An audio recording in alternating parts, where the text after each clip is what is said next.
The Pfister Comet Retro, one of the many vehicles newly released in Import-Export DLC. Is it worth it? Let's find out. Now I'm going to be judging this car under a couple of tests.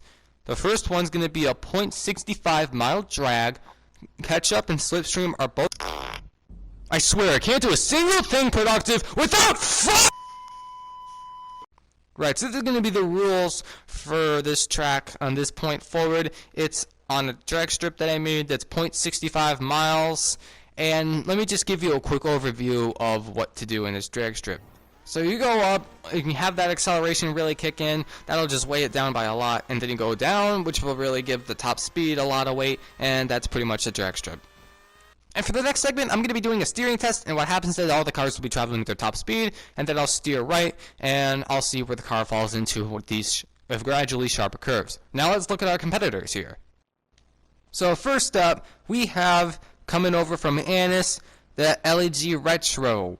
Now, this also came with the Import-Export DLC, and you can take it into your custom mod shop / Benny's, and you can upgrade it, and it'll look like this.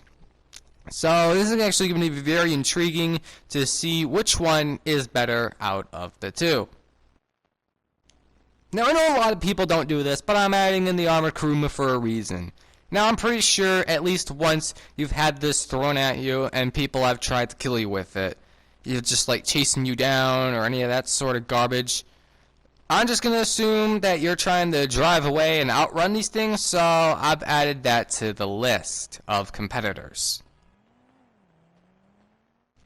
And the third competitor on this list is coming over from Dubashi, the Masako.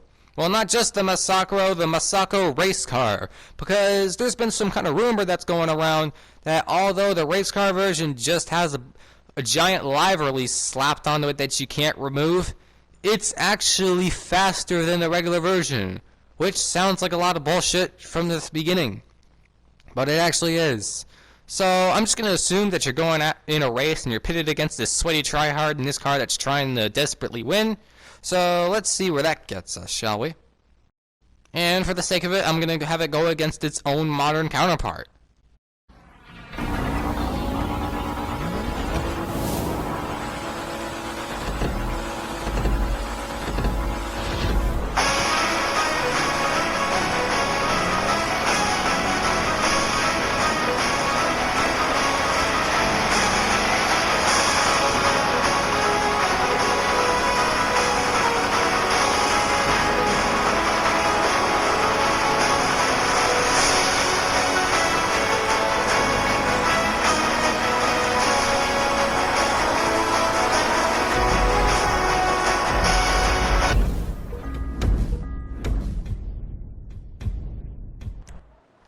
Well, given the replay of that, I'm actually kind of surprised with the results. Not with the Comet Retro, but rather in between the Masako race car and the Elegy Retro.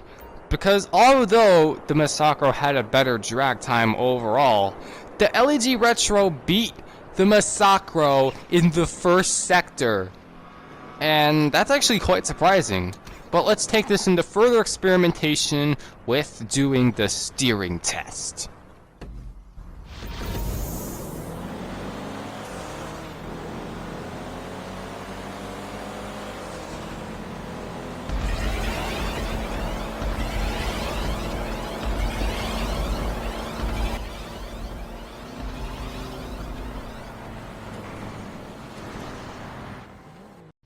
At this point, I can make my conclusion on the best turning radius here. It seems that the Masako is the furthest one away from the orange turn, followed up by the Comet that spun itself out in the process, then the Comet Retro, then the Elegy Retro, then the Crewman. So with all that, I've declared the best car performance-wise, and that goes to the Masako.